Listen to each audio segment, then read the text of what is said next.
Imagine the world beneath the glassy surface, beneath the river's tumble, where the cut bank shelters and the current is a wind bringing life. Imagine a ceiling where sunlight glints and plays, where the mayfly dances and the rain throbs. For 1,000,000 years, the cutthroat trout, named for the bright red slash found beneath its jaw, has indicated the health of our western rivers. The presence of the cutthroat guarantees high levels of oxygen, aquatic nutrients, and cold, clean water. It means a good chance of spotting a diving osprey or a flock of cranes in migration. It also holds the promise of warm, quiet days in September, when the first of the cottonwood leaves begin their drifting descent to the water's surface. When Lewis and Clark explored the American West, cutthroat trout filled the lakes, rivers, and streams. Yet even 1,000,000 years of evolutionary success could not prepare the cutthroat for what was to come. In the last 200 years, their populations have declined across the West. But the story of the cutthroat is far from over. Scientists, conservationists, and anglers are joining forces to save this native fish. And a new hope is on the horizon: the return of the cutthroat trout.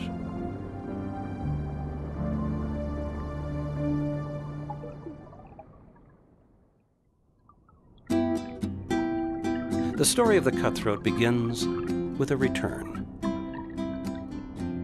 It is springtime in the West. The cold winter is finally ending, and the streams are beginning to thaw. The melting snows and rising water temperatures signal an annual event. The cutthroat trout is spawning again. Acclaimed artist and writer Russell Chatham has always been inspired by rivers, fishing, and trout. I would certainly not want to live without the passions I have. Fishing for a fish like a cutthroat trout that is a native species is very important, because part of that passion is seeing that species survives. Each spring, mature fish return to the very same gravel bed where they once hatched. Some cutthroats stay close to home, while others travel great distances to spawn. Scientists believe that the trout find their birthplace by recognizing the exact chemical fingerprint of the tributary where they hatched. This spawn is the beginning of a new generation, but the journey home can also be treacherous. As the fish swim into shallow stream beds, they are vulnerable to attack.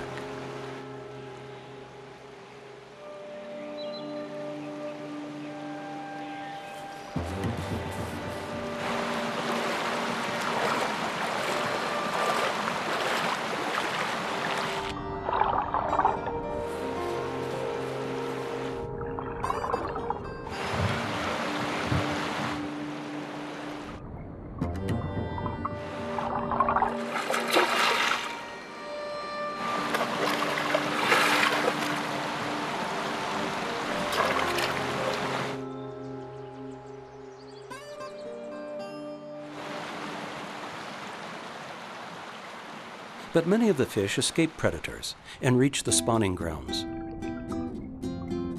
Female cutthroats seek out specific gravel beds where upwelling water will bring oxygen to developing eggs.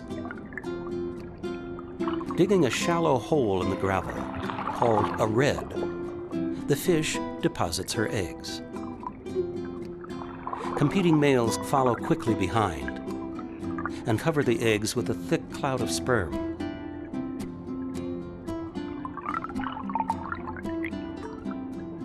Unlike their salmon cousins, trout do not die after reproducing and may live to spawn 3 or even 4 more times.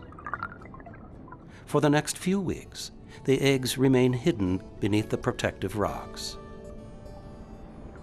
Buried much deeper beneath the rocks, scientists have found fossils that hint to the secrets of the cutthroat's past. Just how long have even the most recent subspecies been thriving in our western streams? One scientist has spent his life solving the mysteries of trout. The origin of cutthroat trout might go back about 2 million years.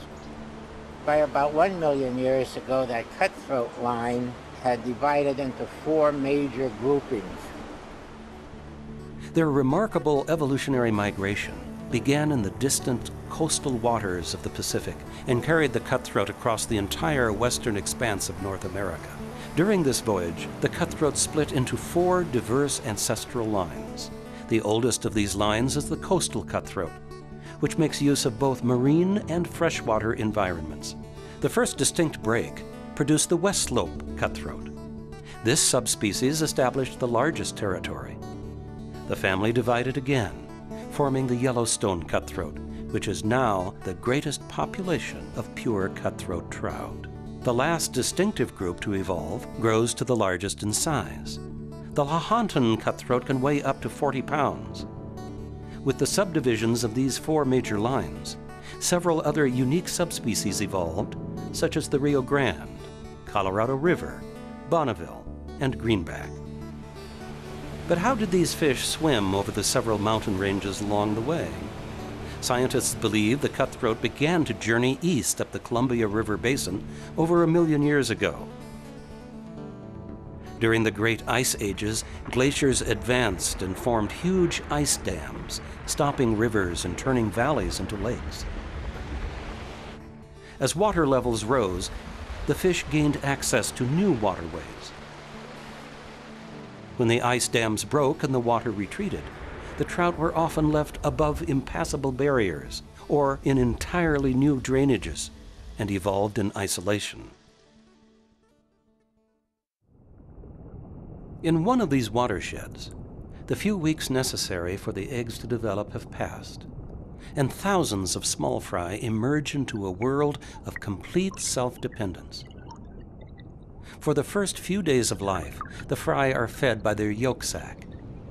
One of the most remarkable things about trout in the wild is their extraordinary ability to survive. They have to take advantage of every single opportunity they have to feed.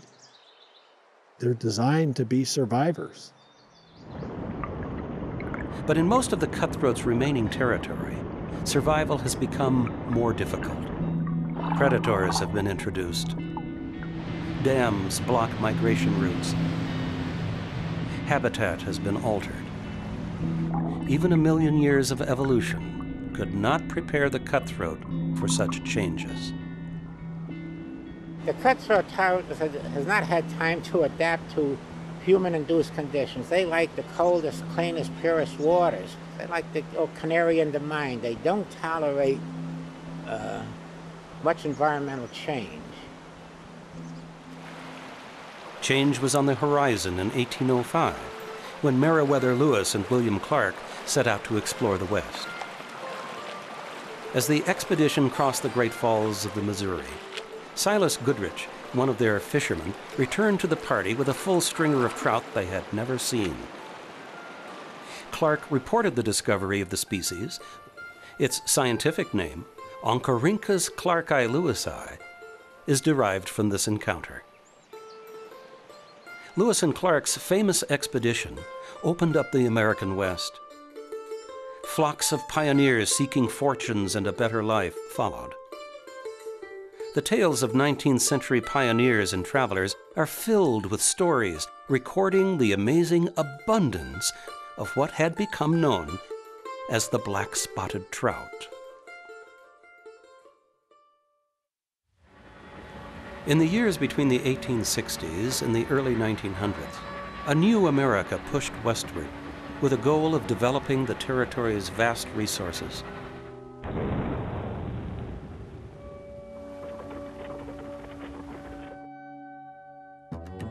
In addition, still unregulated waters were routinely overfished. The new American economy flourished. but the cold, clean streams where the trout spawn became harder and harder to find. And the cutthroat that had been so abundant began to disappear.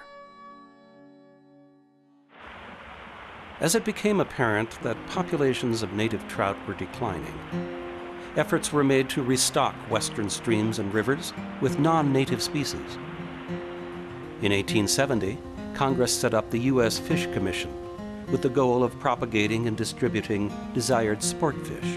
By 1873, aquarium cars loaded with rainbow, brown, and brook trout crisscrossed the country, carrying the non-native fish to rivers, streams, and lakes throughout the cutthroat's territory. It was only a matter of time before these introduced sport fish would become legendary across the angling world. In the era of the time, there was no modern concept of ecology, of species niches, of interaction, of ecosystems. Your only purpose was to get those non-native species distributed. Non-native fish rapidly spread across the cutthroat's habitat. In small streams where cutthroat often hatch, aggressive brook trout took over. Brook trout are less sensitive to the impacts of development. Even in warmer or more silt-filled waters, they reproduce with great success.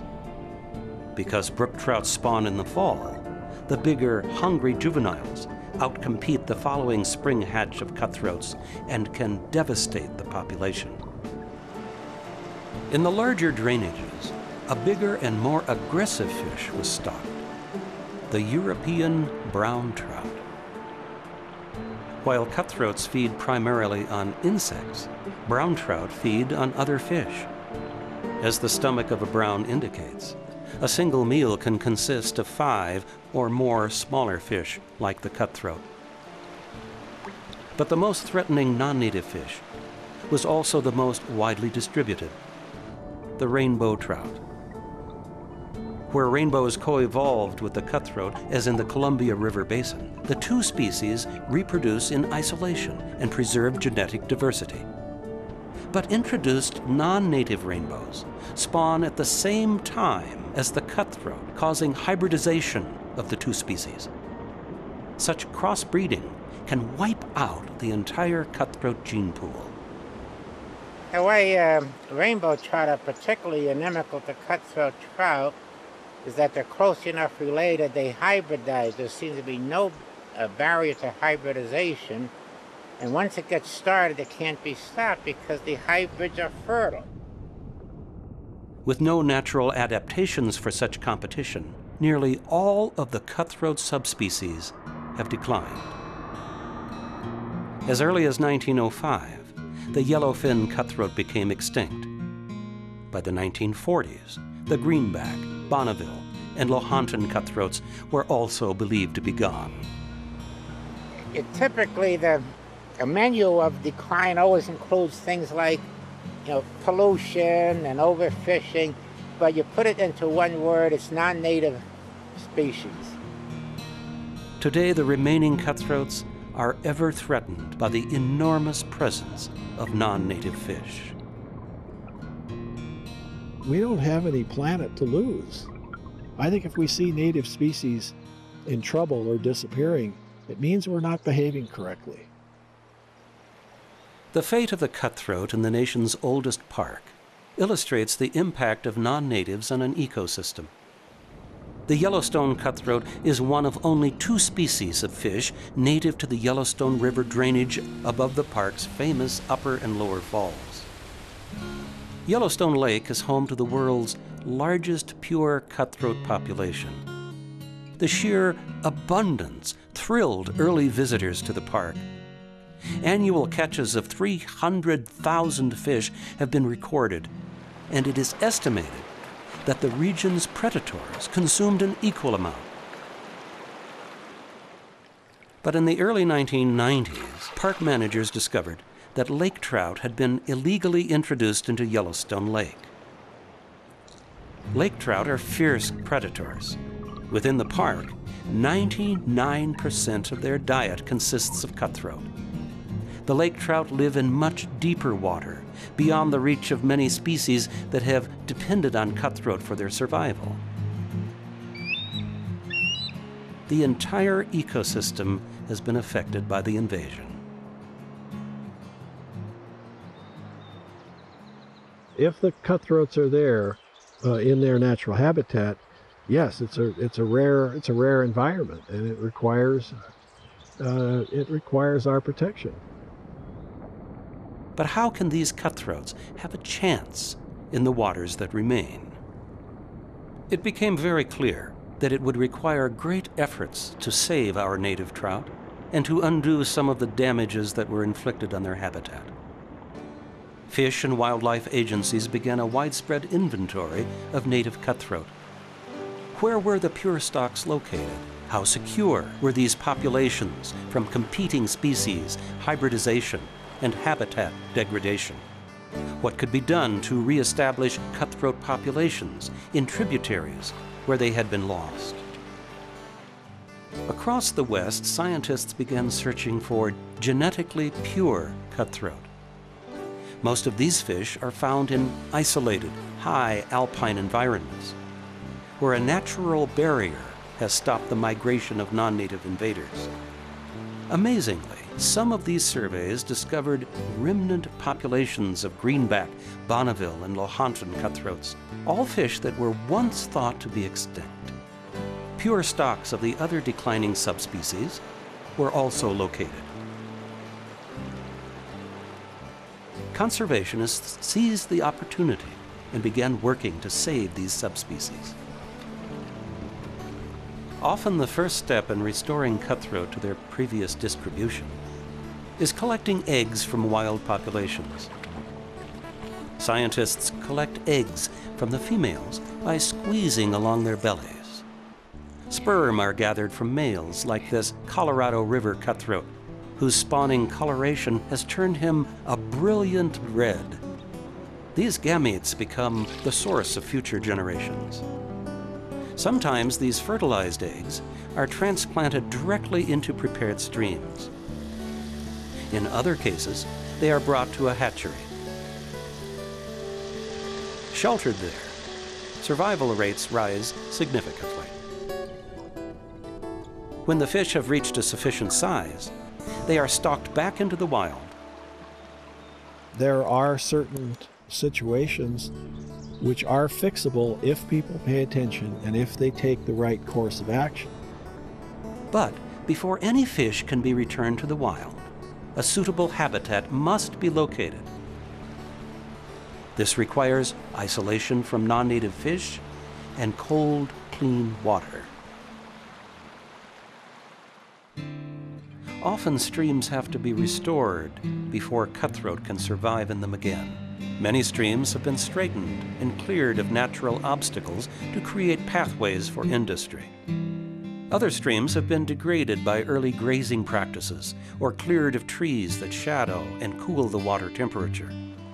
To restore such waters effectively, conservationists must understand the trout's underwater habitat. It is not the same calm stream that we might imagine from our topside view. Beneath the surface, the trout's world is a fierce hydraulic storm, a world dominated by perpetual winds, whirlpools, and twisting currents. To survive, the cutthroat requires gaps in the incessant flow of water. A boulder, a fallen tree, or a cut bank can offer a chance to rest and protection from predators. Such protection is vital, for even as the juveniles grow bigger, they must continue to avoid predators.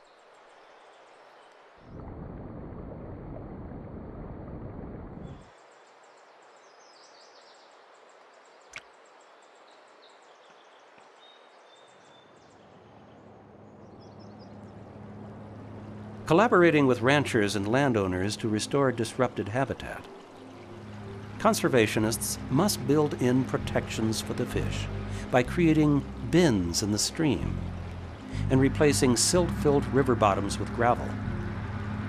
The next step is to place large boulders and trees back into the river.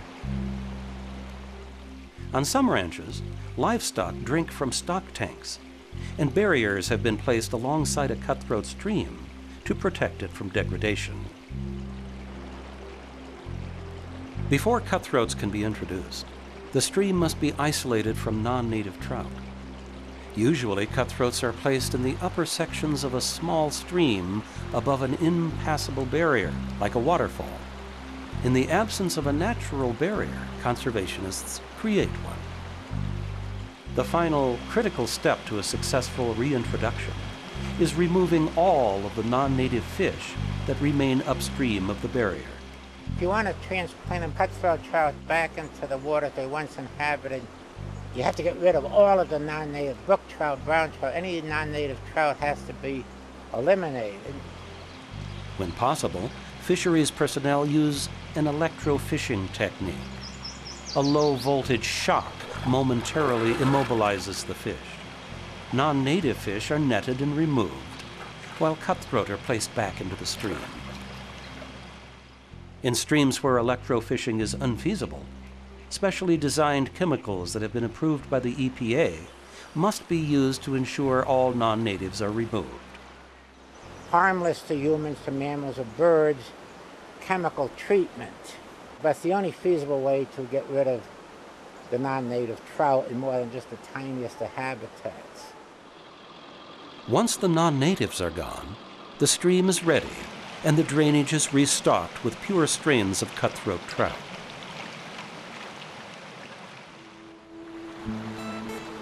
Throughout the cutthroat's range, the success of such efforts holds the promise of a future for the trout. Greenback, Paiute, and Lohanton numbers have increased 1,000-fold. In Montana and Idaho, efforts on behalf of the West Slope cutthroat have significantly improved the size of available habitat by linking suitable streams together. After the long historical decline of the Rio Grande cutthroat of New Mexico, its numbers are finally recovering. In a rare and hopeful example, the fine-spotted variety of the Yellowstone cutthroat has been able to maintain dominance in most of its range. In Yellowstone Park, a fierce fight against the introduced lake trout is underway. Each year, tens of thousands of lake trout are removed in an effort to reduce their numbers. Perhaps one day, hidden away in a small forgotten mountain stream, scientists will find a tiny population of the yellowfin cutthroat and bring it back from extinction. As long as we have access to clean gene pool, no, I don't think it's ever too late. Giving up is the worst thing you can do. The work to save the cutthroat is far from complete. But in a healthy natural environment, the cutthroat will certainly turn chance into life. And it is not just conservationists that are happy to see them return.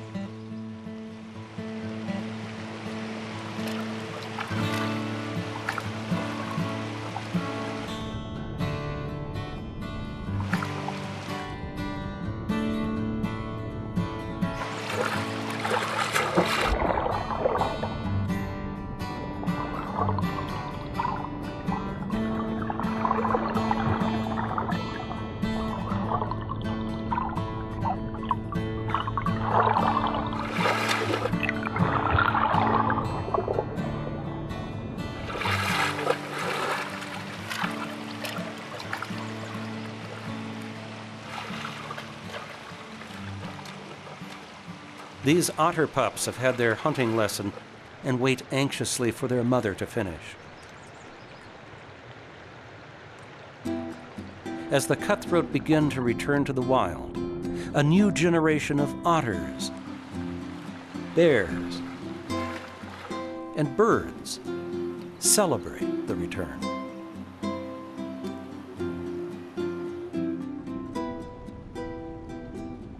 As other people learn more about the wonders of this beautiful fish, so more people can experience the thrill that I have of finding rare native cutthroat trout and participating in restoration programs. It's really important to pay attention to these rare species of cutthroat trout because that's what evolved here over the millennia. It's just a great thing to experience them as they were before we got here.